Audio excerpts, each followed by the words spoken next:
All right, everybody, what's going on? Excited to be back. Another Friday, another great opportunity to learn from one of our fellow community members. Andrew, before we hop into things, man, how are you doing? Man, I'm not used to it down here. My God, cold. He grew up in Pittsburgh. Don't let him fool you. And it's not that cold down here. So no, it's been a fun week. We were just talking a little bit about the PGA show, and the racket sports are popping up everywhere. And so it's super timely with Charles coming on today to share his story of what he's built, the success that he's had getting it off the ground, and the excitement about where it's going. At Profluence, we have three core pillars: educate, access, and support. And so much of today, we find is learning from our peers, taking tips and tricks, and then finding ways to collaborate and push things forward with a collective consciousness. So Charles is going to have the stage today, give us some of his journey, some of the potholes that he's run into, but also some of the successes that he's had. And then it's going to be an open forum where we're able to ask questions and, really, get down and dirty and learn from him. So, Andrew, anything else you want to highlight before we get rocking? No, I just say, Charles, I know you have some events down here in Florida lined up, so we'll try to get some people out there as well. So, Absolutely. It's only a week away. yeah. Is it really? Oh, that's exciting. Well, Season starts February 1st. let's rock, baby. Okay. Well, without further ado, Charles, man, we're gonna go off the screen. Floor is yours, and then we'll open it up, open it back up, and make this thing interactive. But appreciate you coming today. Excited to learn.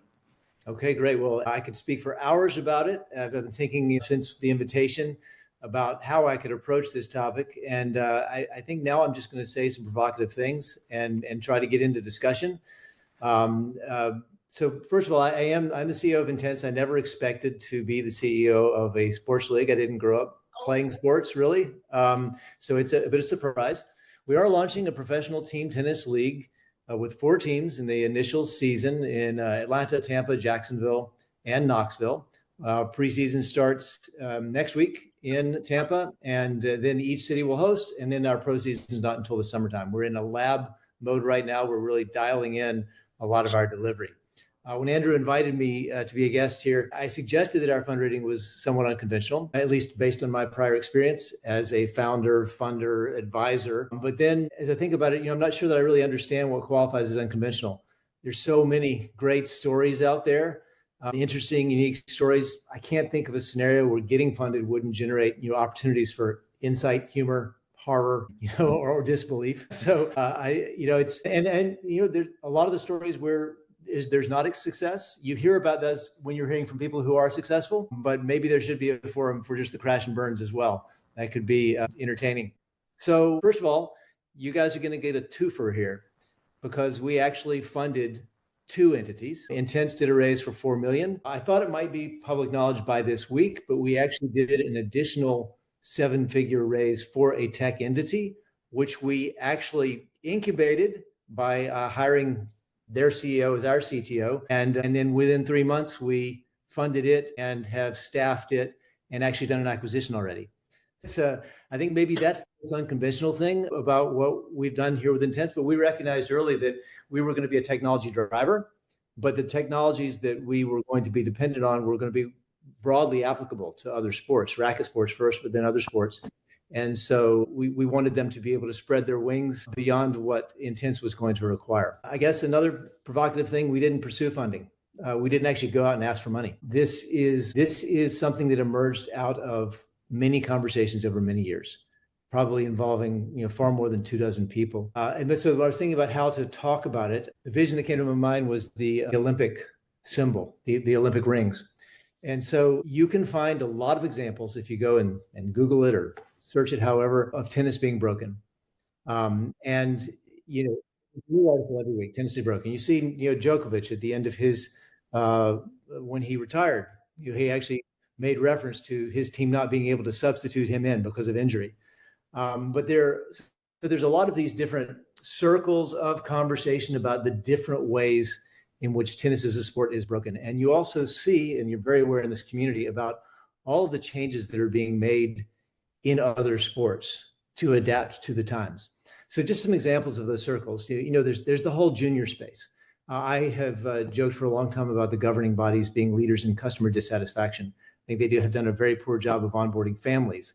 As an individual sport, there's a lot of perverse incentives with the relationship with coaches, et cetera, et cetera, et cetera. There was this big thing that happened in tennis with the emergence of ratings and a disruptive company that came in. And it had one mission, and then it got funded, and the market drove it in another place, away from the founder's original vision. But it did some disruption at a number of levels in the sport. You have technology in tennis because it's such a fragmented sport. Investments were being made in technology with a bit of nepotism. People thinking, I'm in this position in the governing body, I can do well because I'm able to direct this technology, and there's just a graveyard and a lot of money pissed away. And then you have gender imbalances. You've got the fact that the pay for the players is as a percentage lower than most all of the sports. The lifestyle of professional players on tour is also pretty toxic, 30, 40 weeks on the road with less than 200 people making a living, and certainly not a quality life. And so this pathway issue also about there's not meaningful connection between college sports and professional tennis tour. There's not a draft, so there's not this connective tissue. And tennis is a terrible broadcast product. You never know when things are going to be on, how long they're going to last. And so basically there were these circles like the Olympic rings of all these conversations about ways in which tennis was broken. And I was able to become part of a number of these conversations. And I think Intense can be described as kind of the convergence of a number of those circles, those conversations. And in each of those circles, there were maybe individuals who were really tied to that circle and didn't want to be part of a convergence. That circle happened to be their platform, the things they wanted to be known for. But over time, and through a lot of serendipity, the conversations began to converge into a way to put the puzzle pieces together and address in a holistic manner all of these different things that people felt were happening in tennis. And so along the way, part of that conversation, one of those circles brought in Tom Bata, who is our chairman, and Triple B. And so eventually, as the circles converged, he became part of this conversation. His network brought in people like an executive vice president at FIFA is one of our board members. We have people like Red Foo, a longtime tennis enthusiast and entertainer. And so we started to dream. We started to talk. And at one point, we might have launched at the Sphere, doing something like UTS. But when we went back to the real motivation of the people who wanted to be part of this, it became clear that that would be against the ethos of what we were trying to do as a grassroots organization. So I think one of the things that allowed us to get to this point of actually achieving funding is that a lot of the people in this group were at the period of life where we had the time to be able to invest and not take a salary and invest a lot of time. So I personally worked for about 8 months, uncompensated. A number of people, our vice president of marketing is in high digital production. What happened in Hollywood? He saw the market going that way. He'd been playing tennis his entire life, sold his building, sold his agency, and was able to jump in and start doing this. So there's a lot of stories like that in terms of the group that came together. My entry point, and I think there's some relevance here. I had a background in information technology. I won a Grand Slam in an IPO Silicon Valley. So I had the freedom to do things, and my kids got into tennis, and I recognized this place where technology was not being invested in appropriately or pursued appropriately. And I started to dabble. And I created first a live tracking system and then a tournament management system, and I gave it away for free. And it put me in conversation with tournament directors and governing bodies around the world who didn't have money to pursue these things. But I learned, and they made me a domain expert. And I got to see what worked from a delivery point of view, what didn't work. I then proposed a data standard for tennis, which got me connected to the ITF. We created a data standard. We started working on the world tennis number. And I got involved with the governing bodies in creating essentially a business rules engine for tennis, which is now used every tournament run by the USTA, the ITA, 25 other countries and 30 states doing high school tennis is using this open source thing that I built. It's relevant to my previous experiences because we gave away tech for more than a year, and we learned from our customers what they really needed. So really engaging and listening with people. So I think I can leave it at that. I guess I'll say, I think I've said enough about the sister company. I'll let you guys ask questions. Guys, feel free, raise your virtual hand, come off, come off mute. Charles, I'm going to sort of kick things off, right? And excuse my naivety, but as we now are, watching different iterations of a similar, of tennis, right? Like break down intense for us, right? Like, is it Sure. more team-based? Is it, obviously there's a geographic component to it. Give us the nuts and bolts of what you've actually built. Yeah, so I definitely can tell you about tennis. I wanted this to be more about how we created the thing that became 100%. Intense. Just a You want little me to framework, I think, is helpful, and you then want we'll me to get right share my into it. screen? Share my screen a bit? Yeah, if you don't mind. Yeah, I'll do it. So this is Intense, and it is a professional team-based tennis league. So we're really investing in this home and away dynamic, getting people invested in their local community and following a team. It's a very, very strong focus on creating a brand, something that people want to wear on their t-shirt. And we're very fortunate to have as our chief brand officer someone who's been part of developing many global brands, doing NFL commercials, et cetera, et cetera.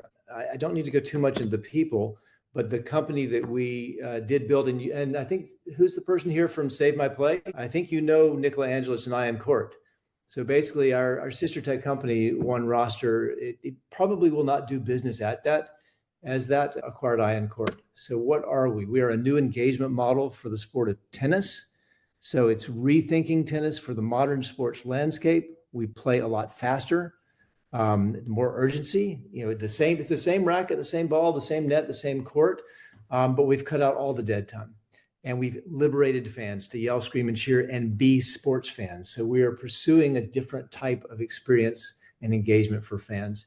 We're also giving players a contract, a base salary, medical, dental, vision, 401k, and the upside of prize money. And it's time boxed, so it's a much better broadcast product. We play in 10-minute segments. So our name is Intense. We play Intense.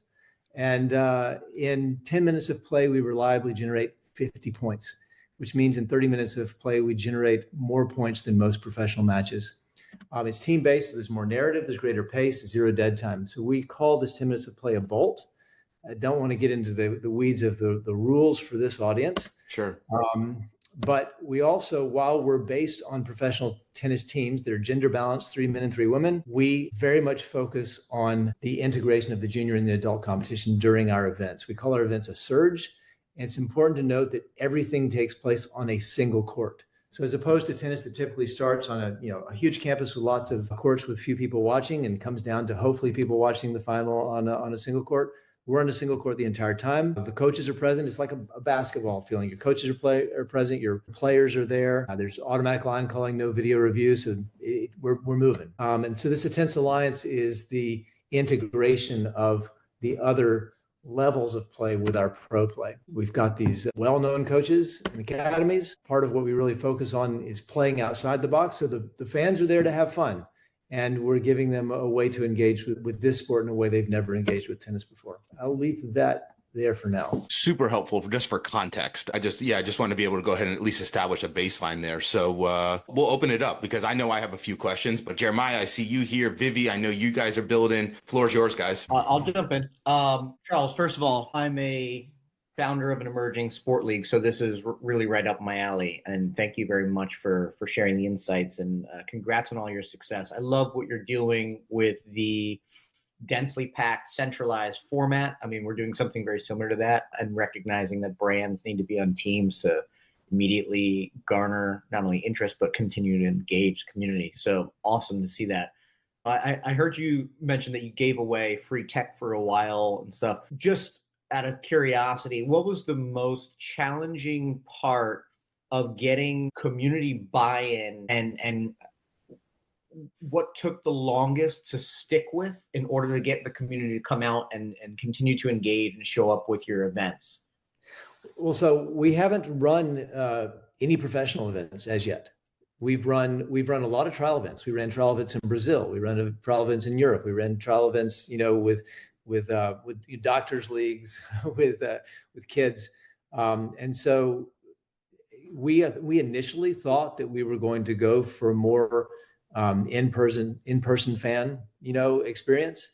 What we found is that we have sort of universal acceptance of the format for the players, the people that are associated with the players. That they couldn't be happier with that. But I think you'll see this with things like League One Volleyball and TGL, is that they're going for the streaming first, right? So while we have a very good fan engagement, we actually don't believe in our first year that we need to go out and bring in huge butts in seats. We want the crowd there, but for the streaming experience, it's much more of a prop to show how it can be to be in. And so, we're inviting in non-tennis people, other people to show that this is a kind of environment that they can have a lot of fun in. So I wouldn't say that we have proven that yet. What we have proven is the actual format, the actual delivery, the fact that players love this. We took our Bolt court and we've done it at existing tournaments, and we invite players who are falling out of a draw or who want to warm up or who just want to be there,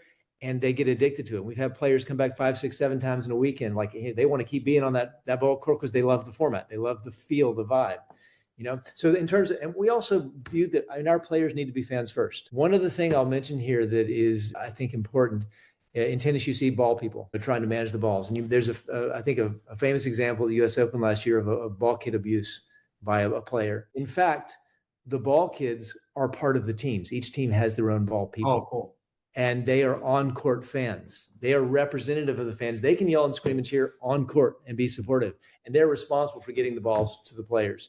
So we're changing the engagement in a lot of ways there. I love that. Thank you. Super cool. Charles, thank you so much. Yeah, I really appreciate that you are sharing this. It's super exciting for me. I've been working in the indoor professional football league for a while, and first woman actually to launch 2 teams now. So very familiar with the faster pace, the fan engagement, involvement with between the fans and the players are super close. It's now the ability to actually have a special experience, not just let me stand in the stands out here and it's just the people around me, which is what you get in an NFL game. You don't actually get the engagement with the players. How much of this is also going to be player brands that actually engage with the fans and build out Intense? Do you have a strategy for that? And have you? Yeah, so there's a deep talent pool of players out there, and we're filtering for personality. We're filtering for the people, and that's so one of our first team captains is a guy who built a whole social media following as the forehand guy. Right. So very definitely we are helping them to develop their own brands and linking their brands to our brand. I mean, you see some successful sports startups now that are starting with unknown players. As I said, we had this opportunity. We actually had the opportunity to go and launch big, but that would have meant big names because that's what people are used to. And so we are, the reason it's important for us to develop the junior space and our engagement with the junior space is because we want them to see that they can have a direct relationship with the pros in their community in a way that a lot of other sports is not even possible, right? Right, exactly. So that's one of the things that we challenged with the IFL, right? We were challenged with like, how do we get the players who are not these huge names? Once in a while we get ones that pop back, but at the end of the day, how do we build that engagement, that influence within our community? And that was one of our challenges. How do we do that, right? How do we do it so we monetize it not only for the league, the team, but also for the players? And we'll use our contract players, our full-time employees. They're not just players. We're actually mentoring them in a lot of parts of the business. So, we have a woman team captain for Atlanta. She played all the junior Grand Slams. She was line 1 at Stanford. She then went off into investment banking for 2 years. Same as the guy who's our head of our podcast. And then it's like, tennis is what I want to do. I want to come back and do tennis. But they're going to be not only learning a part of the business, but also going out and running junior events. They'll be the coaches for junior events. They'll be the organizers. We're going to use influencers as part of our broadcast. So we will have association of influencers with each team to help build that engagement as well. That's really great. Thank you. So interesting, Charlie. I mean, this is great. I know we talked yesterday, but it just brings to mind what's broken in tennis. Because if you watch Davis Cup or Billie Jean Cup on TV, it's unbelievable. They just have the country name. They don't have the player's name. And for us that are deep into tennis, we don't know who it is sometimes, even though we are deep in the tennis, that they don't even know how to brand players at the pro level right now in tennis. So that's, as Vivi just mentioned, it's so important to give these players an opportunity to brand themselves, find those with personalities. And we know there's some people that are rated 1 or 2 in the world right now who have no personality, and some of their sponsors are about ready to drop them, versus others like Emiratico or whatever that have personalities and can speak great and all that. So finding those individuals that you can brand versus just the team itself. Personality is so important, but also tennis has been behind every other sport in terms of its use of data, and they've kept the data very guarded, and they're using it for monetizing in terms of betting on one side. But you have projects like Tennis Abstract. You have all kinds of people who have tried to aggregate data because it has not been made available. Not only are we going to introduce all kinds of new statistics, and for the first time, team statistics in tennis, but we're going to have all of our data available because we want to drive fan-created content. Fan-created content will be a big part of our marketing strategy. Super cool.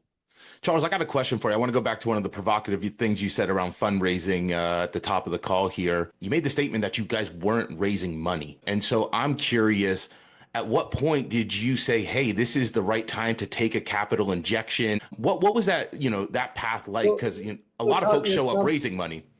Yeah, so Tom became part of the conversation, right? And Yep. Tom brought some of his friends into the conversation. And Tom actually made a stab at making an accumulation model, a spreadsheet. And my background, I never thought I was going to be the CEO. It's not my aspiration.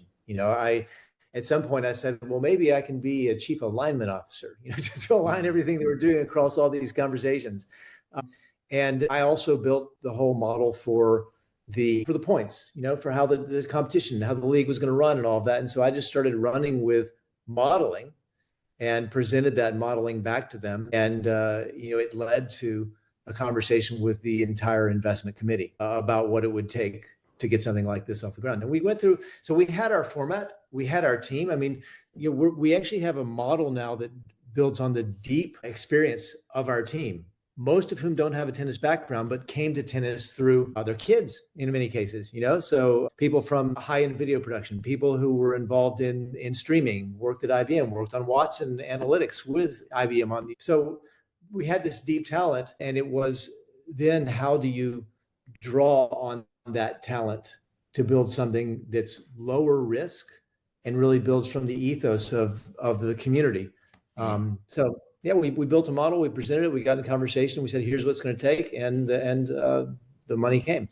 Yeah, it's super cool. One more question, and then and Andrew, yeah, I saw you come off mute there real quick, but we do a lot of work, sort of top down and then bottom up, right? And so, the NGO of USTA, they sort of had a stranglehold on what was going on in the tennis market.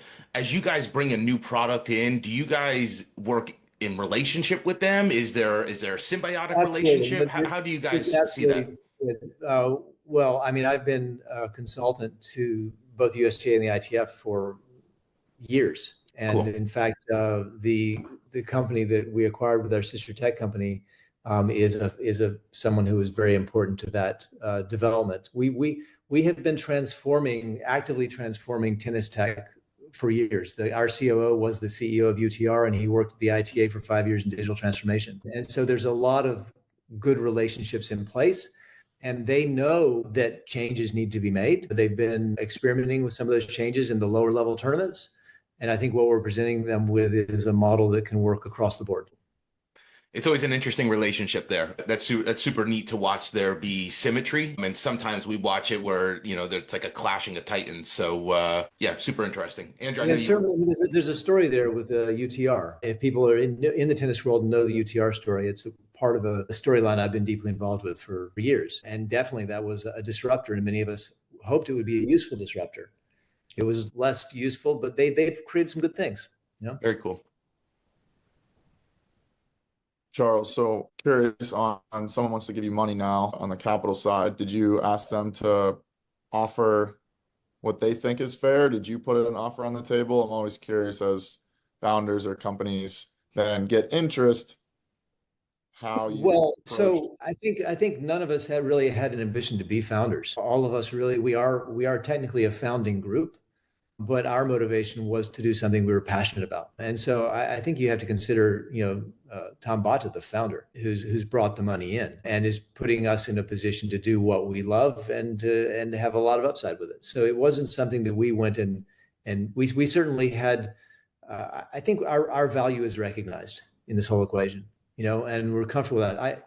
I've never been someone who has been in pursuit of the money, and some people can um, say that that's poor on my part. But success has come through the passionate pursuit and the integrity. So I don't know whether that's the answer you were looking for. Yeah, no, I was just curious, like on structuring, right? Like sometimes people get presented offers of like how you knew it was the right one So, because, you know, so for me, it's all about the smart money. I mean, I have a lot of examples of companies that have taken money that was the wrong money and perverted the entire project. And the wrong money can take you places you do not want to go, right? And so the relationship with the people who hold the purse strings is fundamentally important. There's a lot of money that we could take right now. People are interested. We're going to have a friends and family round that is smart for the project, not just money that wants to be in the project. And once we prove the product, and then we'll go for a bigger round. and then I got one more, and then Al will come to you. I'm curious then, as you it publicly gets announced, right? So I'm sure that was sort of what you were alluding to of, oh, now people that didn't know about you or sort of just were keeping to the side, or like, oh, let us get in, right, or create a gap. Yeah. How then you also manage the influx of people that now go, oh, Intense, Charles has capital, he has budget. And so I'm sure you now get on the flip of a lot of people pitching and go about determining who you're gonna, bring in or where you start to deploy that capital back. Because now I'm sure a lot of people are coming to you going, oh, well, I know you have budget. Right. Yeah. I mean, this is every approach is different. Every opportunity is different. I don't know that I have a good answer for that, because as I said, serendipity has been a big part of the driver in this project.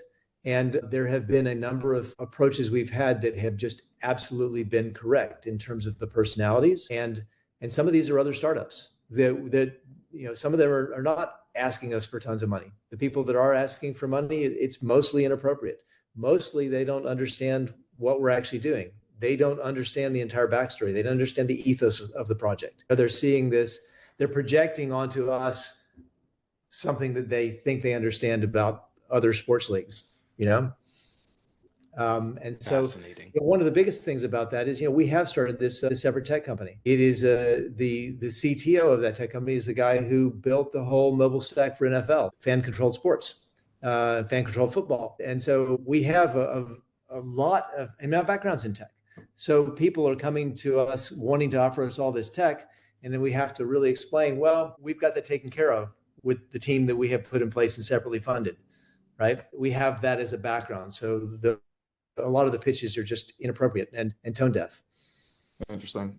I have a few more, but I'll come up to you and let you go here and take the floor.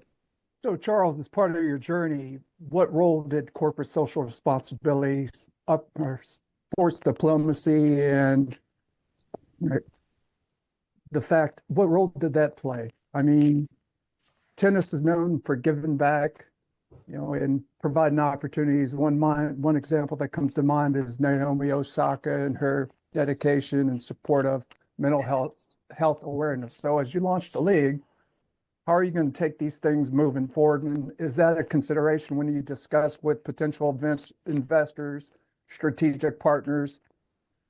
Do they even take that in consideration, the importance of building that community from a grassroots effort and supporting good causes? Well, so one of the things that's been challenging for us is there are so many positive attributes about what we're doing. So, I mean, if you look at the reduced travel, you look at the focus on gender equality, equal pay, the teams, 3 men, 3 women, they're just, and we can't focus in our go-to-market on too many things at once. People won't understand us if we claim all these goods, but we're actively in conversation with all kinds of people about just movement, just getting people involved in sports. One of our board members is Patricia Jensen, who raised 4 professional tennis players, but is an incredible community activist, getting kids involved in movement as ball kids who aren't even tennis players, just to get them on court and involved in a sport. So actually we have spent probably more time than most people would have thought wise in conversations with people toward these future goals. I've had quite a few conversations about the mental health aspect of things, but we haven't launched yet. there's not a venue yet for us to surface those types of things.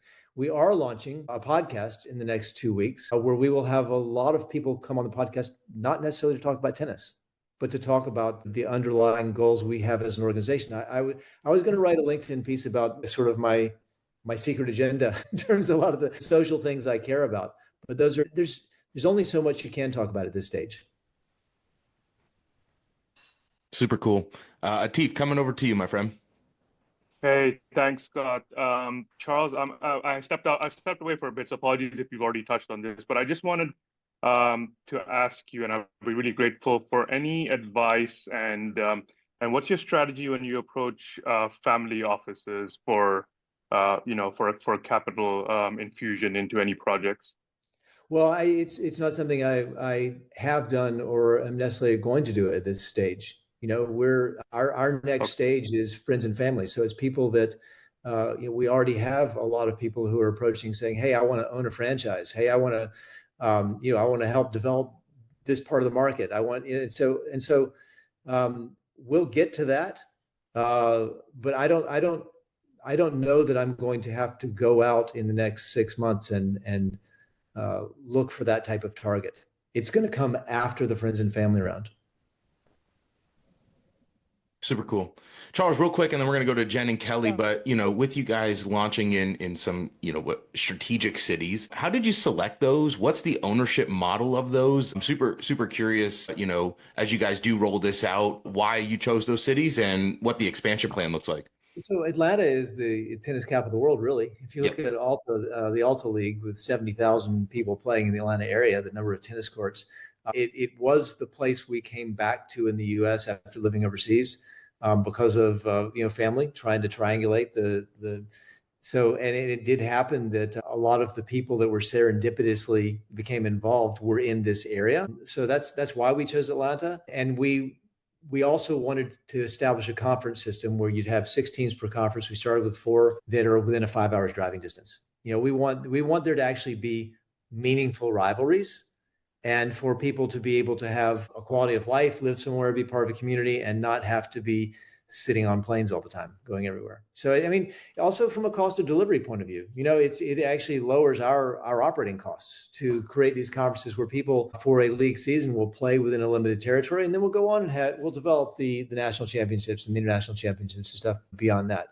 Initially, it's kind of like SailGP in terms of us owning all the franchises, and we will sell off the franchises. So we already have an agreement in place for an option to purchase a franchise. But as we develop our next conferences, that franchise model will evolve. It will emerge, I'd say. Very cool. Very cool. Jen, Kelly, coming over to you guys. Yeah, absolutely. This has been a great conversation. We do a lot in the sports medicine and athletic training space, and it kind of ties into some of Al's question a little bit. One of the trends that we seem to see is that kind of the medical care of the athletes playing and stuff tends to be kind of an afterthought. It sounds like you're fairly well aligned with the NGOs for tennis and everything like that. Are you operating under the same safety policies and or procedures that usually the national governing bodies have kind of given down to anything that's a sponsored event or is a sanctioned event? And like, how do those safety policies and procedures translate into all the new leagues that are coming up? And the same for football. It's the same for kind of a lot of these new emerging sports. I think that needs to be a part of the conversation. And I'm just wondering if that's been, it's very much a part of it. That and in relation to betting and all that kind of stuff. We are working from some things we're starting from scratch. But most things we're taking precedence and iterating and improving as we see fit. I think from the player wellness point of view, our players are on salary. They have healthcare benefits. They have all that. But that actually is a challenge because when you're a small startup, you can't get insured when you have athletes, and so we have to go with ICRA, for instance. We have to all these things I didn't necessarily want to learn about, but having to learn about, right? Also, we're dealing with, you saw Djokovic retired last night. In our teams, we have team substitutions. And so we're going to prevent injury proactively. And we're also then creating the need for essentially farm teams and reserve players who can come on when you have players that are injured. And so we're actively developing all that. We have, I wouldn't say we are where we want to be yet with it, but we've got time until the formal season launches in June. So the preseason is where we're this morning. I just before this call, there was a whole rules meeting with all the coaches and all the players and voting on little tweaks here and tweaks there based on our previous delivery experience. We're going to be going through that with our technology as well. We're delivering on a single court. We can bring more technology to court. And there's just a lot of things that have to be dialed in and perfected during this preseason. Well, happy to have any offline conversations with anybody who wants to discuss kind of some of the sport, the liability and that sort of stuff on that end. So happy to talk offline. Yeah, we'd love to connect. Perfect. We'll make sure that happens. This is great, guys. We got, 10, 15 minutes and of Charles' times left. So Randy, coming over to you, my friend. Hey, thank you, Scott. Thanks, Charles, for your time. I just have a question, two questions, actually. The first one is South Florida too far to be, because it's definitely more than 5 hours driving distance? Florida's going to have its own conference. Jacksonville and Tampa will be part of the Florida conference eventually. And so what we're going to see, we're going to do a college draft next year and launch a second conference. I mean, Florida is not necessarily the next conference, but I think that we can scale rapidly because our cost of delivery right now is fairly low. Right. And we also will see, players, we'll start to see players traded between teams. So we definitely had players. We had a lot of interest from Miami. We had a player move from Miami to Jacksonville, and we had a player move from California to Atlanta. They definitely want to see it emerge. They want to invest in the league growth so that they can live where they want to live, hopefully. Okay, the longer question, and thank you for the answer, and I'll keep it short, is when you're bringing in money, because I have some access to a couple of companies that are in the process of doing it right now. You mentioned smart money, you mentioned maybe not so smart money, but isn't there a layer deeper that's smart money that's really just good people?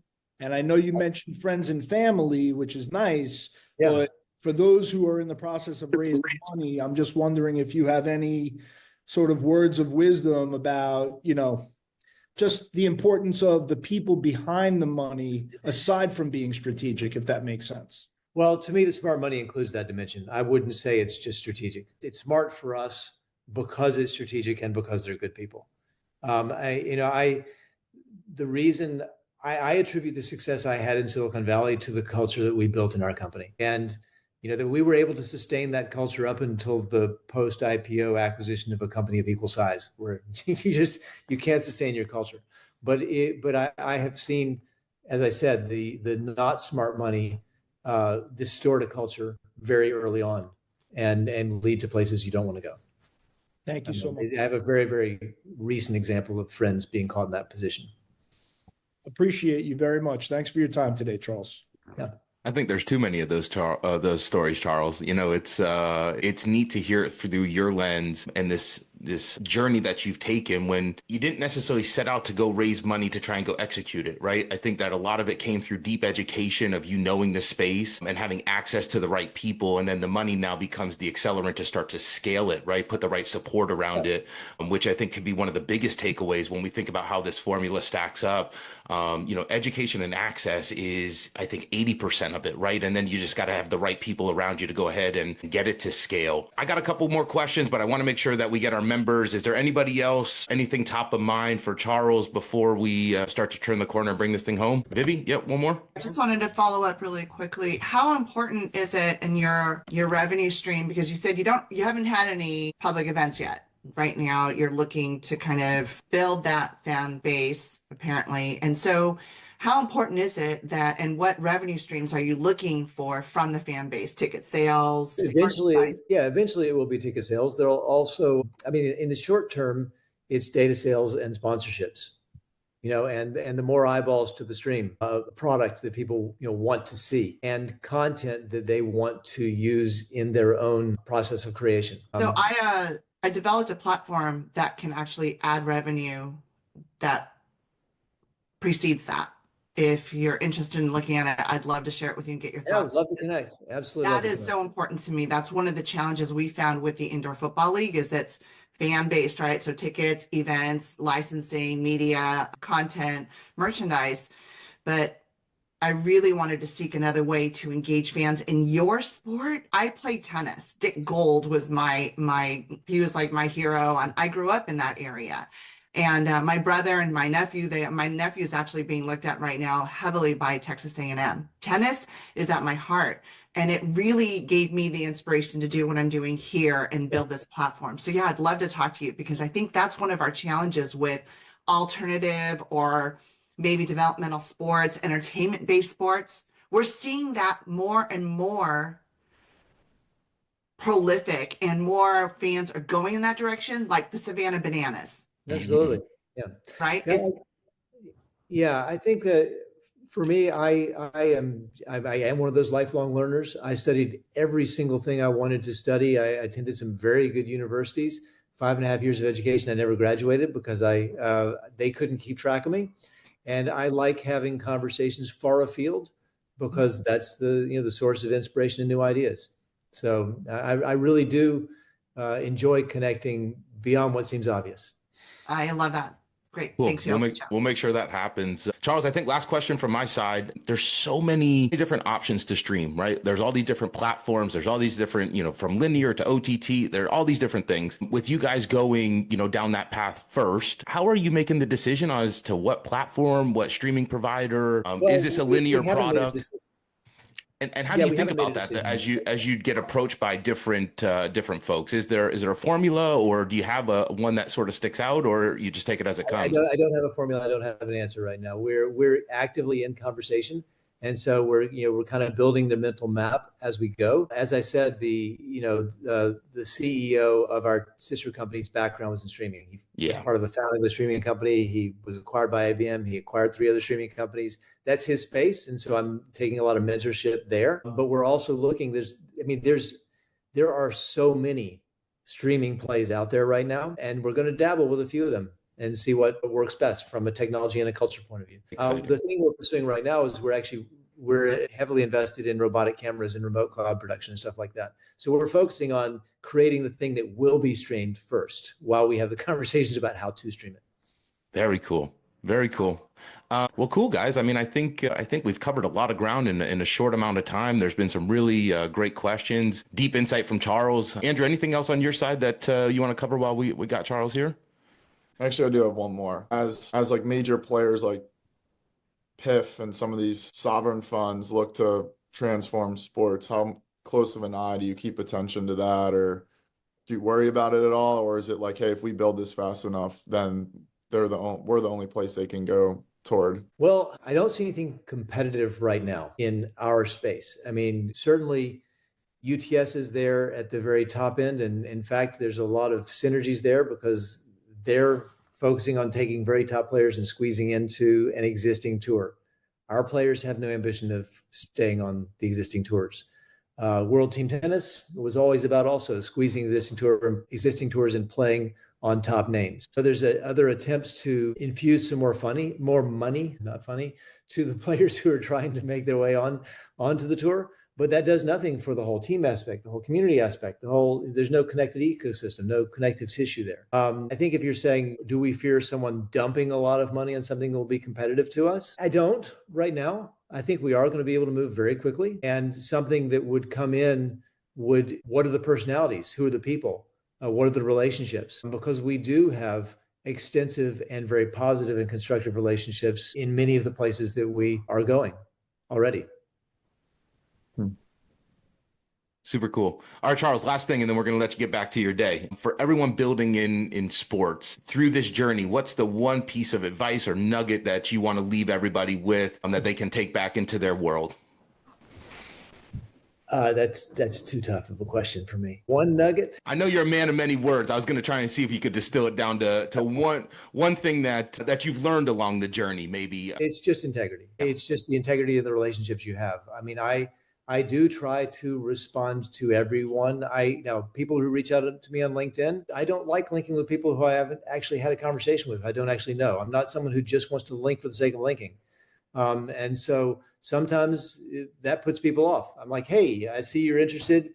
I'd like to understand, we like to get to know each other, because I want the connection to be meaningful. I want there to be integrity in there, not just a digital handshake. I love that, man. I love that. We always believe that when you put great people together, greatness happens. And so, it all starts at the core and the nucleus of the relationship. So, guys, thank you so much. Appreciate everybody participating today. Hopefully you were able to take some of this wisdom that you can apply back to your venture. Charles, most importantly, man, thank you so much for your time. Hope everyone has a great rest of your Friday, and we'll be on the lookout for all the great things Intense is doing in the space. Talk soon, everybody. Thanks, guys. Bye. See you.